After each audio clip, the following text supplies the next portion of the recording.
Dans le cadre de notre association, nous dénonçons évidemment les violences faites aux femmes, quel que soit l'auteur de ces violences-là.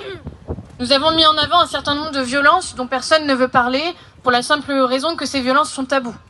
Cela nous vaut évidemment une répression judiciaire, parce que dès que vous parlez de la question migratoire, malheureusement, c'est un sujet tellement sensible que tout de suite on essaye de nous catégoriser, alors qu'il y a un certain nombre de choses qui se justifient. Je pense que nos intervenants précédents ont pu nous expliquer les différentes défaillances qu'il y a sur la question migratoire.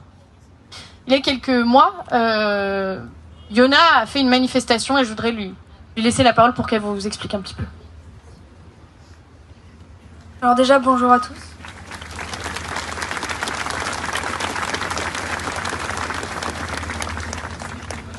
Le 9 avril dernier, j'ai été placée en garde à vue pendant 8 heures pour avoir brandi une pancarte où il était inscrit « Violeur étranger, dehors ».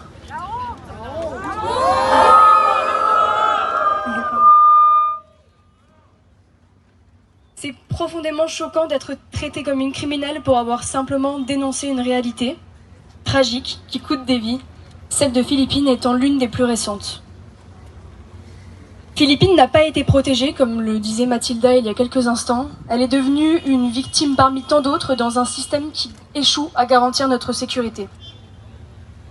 Sur une autre banderole, nous avions également inscrit 46 femmes auraient pu être épargnées si les OQTF avaient été appliqués en 2023.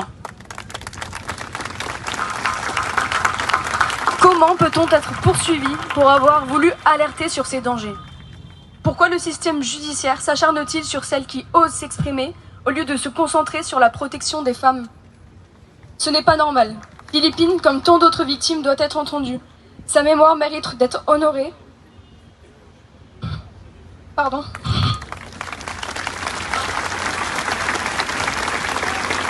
Et nous devons nous battre pour qu'elle ne soit pas oubliée.